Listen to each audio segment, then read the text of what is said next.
In this video, we will continue with a numerical on conveyor belt. In previous video, we have seen till 3 steps. Now we will be seeing step number 4, which is traction element. This you can see is a traction element. The upper part is thickness of top cover. The bottom part is thickness of bottom cover, which is denoted by T of T or T of B, and in between there is a thickness of ply, which is denoted by Ti.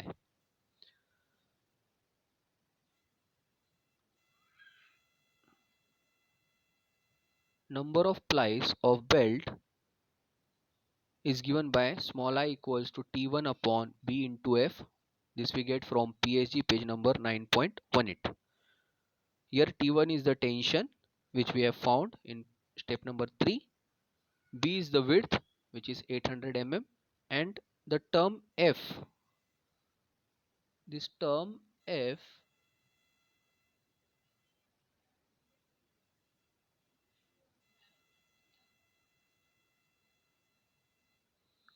you get from PSG 9.21 table 5, but only when you are considering the grade of the fabric. The grade of the fabric which we are considering is 28 OZ. So we get the value of F as 0.54 kg force per mm from PSG page number 9.21 and table T5. So after putting all that value, we get the I, that is number of ply, which is equals to 3.54. Now we'll be considering the grade of the fabric, and here you can see from PSG page 9.T1 table T4, you will be getting the width. For width 800 mm, you will be getting I minimum and I max, that is minimum number of plies and maximum number of plies. So minimum number of plies for the grade 28 OZ fabric belt is 4 and maximum number of plies is 8. Now as you can see, the I which we got is 3.454 and I minimum is 4, which is very close to each other. So we will be selecting I is equals to I minimum. So we will be confirming with the number of plies, which is equals to 4. So we will be using 4 plies for the grade of the belt 28 OZ having 800 mm width. Below is the note, you can read it. Now thickness of the belt. Thickness of the belt is given by this formula, which you can see from traction of element. In first bracket, ply thickness into number of plies, plus in another bracket top cover thickness plus bottom cover, another bracket bottom cover thickness, bracket close. So I have shown you top cover thickness, bottom cover thickness and ply thickness from the traction element figure. Here what we do is that we assume the values of ply thickness, top cover thickness and bottom cover thickness. We assume ply thickness as 2 mm, top cover thickness as 3 mm, bottom cover thickness as 2 mm. Putting this value, you will be getting thickness of the belt. So here you can see the thickness of the belt which you get is 13 mm. Next step, step number 5, selection of standard motor. So this is step number 5, selection of standard motor. Motor capacity is given by, this is the formula for motor capacity, standard formula, P into V actual upon the efficiency. We know the power P 8319.4, V actual, the velocity or the speed of the belt is 2.75. One term which we have considered over here is we have assumed the efficiency as 85%, so it becomes your 0.85. So motor power which you get after putting the value is 26 kilowatt. Hence selecting standard 3-phase induction motor of capacity 26 kilowatt with 1440 rpm.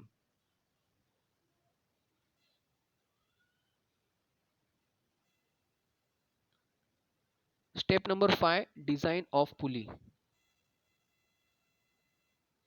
In this we will be seeing diameter as well as width of pulley. We know the formula for diameter of pulley is given by, this is the formula, D is equals to small I into K1 into K2, where I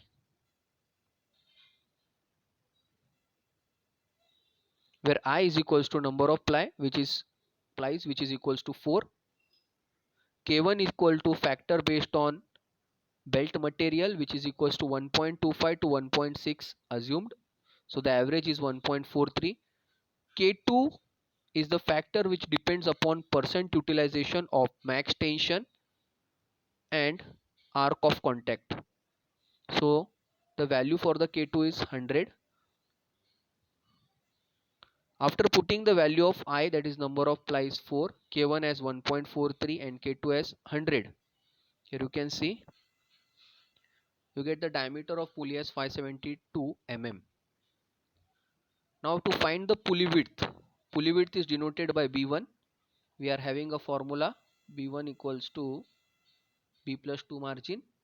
Here B is nothing but the width of the belt which is 800 plus twice into margin. Now margin for the pulley which we have from both side we have considered, or 50 mm we will be assuming as a margin. So 2 into 50. So we get the width of pulley as 900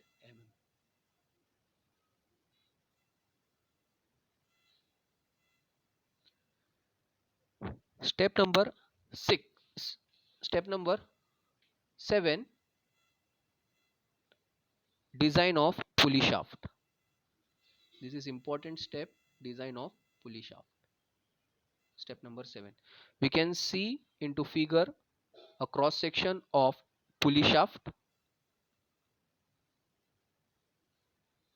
To explain to you,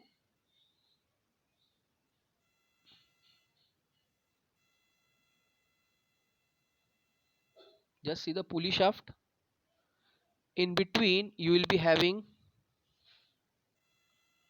roughly from here to here belt width which is 800 mm. Then we have found out the diameter of the pulley. Next to it is, you can consider it as 900 mm, the next value, and from both the side we are leaving the space 50 mm 50 mm, sorry not 50 mm, 100 mm 100 mm. So that gives you the diameter for the pulley shaft. Now the material for the design of pulley shaft is C45 and the stress for it is 40 Newton per mm square. So you can see the material which we are choosing is C45 and shear stress is 40 Newton per mm square. Just to make it very simple, now you can see a pulley shaft on which the load is acted, or the load on the shaft. Very simple, the load shaft length becomes your 1000 mm. I have mentioned here load shaft length become 1000 mm by considering the width of the belt as 800 mm, diameter of pulley as 900 mm, and with margin, then your length of the pulley shaft becomes 1000 mm. So the load acting can be given in terms of tension as I've shown in sketch. Load acting on the shaft is equals to T1 plus T2. Putting the value of tensions, we get load on shaft as 2278.18 Newton. Now bending, next step, or further moving, bending moment on the shaft which is given by MB which is equals to Fs by 2 into L by 2. So you know how to apply the bending moment. Bending moment is given by Fs by 2 into L by 2. So I will put the value of Fs, that is 2278.18 upon 2 into the length of the shaft, that is 1000 upon 2. You get that value. Now is the torque acting on the shaft, and that is given by the formula mt is equals to T1 minus T2 into d by 2. Okay, so we know the value of T1 minus T2. We have put that. Here d is the diameter of pulley, that is 572 mm. Here you can see 572 mm. After putting that, you get the torque on the shaft. So this is the value 2.38 into 10 raised to 6 Newton mm. We know the formula for equivalent torque, which is given by under root mt square plus mb square, that is square of the torque as well as square of the bending moment. So you will get the equivalent torque value. This is what is the value of equivalent torque, which is 6.05 into 10 raised to 6 Newton mm. Now equivalent torque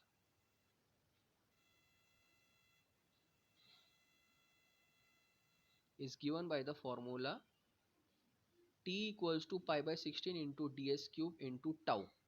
Now we know the equivalent torque's value, we know the value of tau stress. Then you will get, after that putting the value, equivalent torque is 6.05 into 10 raised to 6. Tau is 40. You will get ds, that is the diameter of the shaft, which is equals to 91.7 mm, or which is equivalent to 92 mm.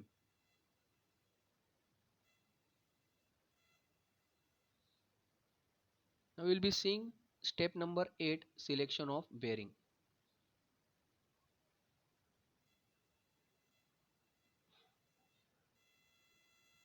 Load acting on bearing is given by Fr equals to T1 plus T2 by 2. We know the tensions. Putting the value of tension T1 and T2, we get Fr equals to 114 kg force. So this is load acting on bearing. Axial load, which we are considering Fa, which is equals to 0. Bearing speed can be given as V actual equals to pi dn upon 60. This is the formula.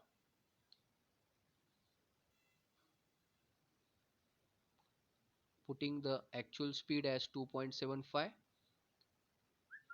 diameter of pulley as 575, which is 0.575, which we have put, we get the n bearing speed as 91.34 rpm. Next is expected life for the application of conveyor belt. So this life you can take as a reference from PSG 4.5, page number 4.5. So life of bearing in hours can be between 8,000 to 12,000 hours. So I will be taking the value LH equals to 10,000 hours. Okay. Now I have to find, this is in hours, which we get from PAG 4.5. I have to find life in MR, that is million revolution. The formula for that is LH into 60 into n upon 10 raised to 6. While dividing, it is 10 raised to 6 if it is not visible. LH, that is life in hours, into 60 into n is the speed of the bearing, which is in rpm, upon 10 raised to 6. So after putting all the value, I get life in million revolution as 54.8. Now equivalent load on bearing. So this is again a formula for equivalent load on bearing. Here x equals to 1. So whatever the notation, we will be putting that notation. X equals to 1, V equals to 1.2 for outer ring rotation, S equals to 1.3 for heavy shocks, and axial load is 0. After putting this value, we get equivalent load on bearing. So that is 1737.84 kgf.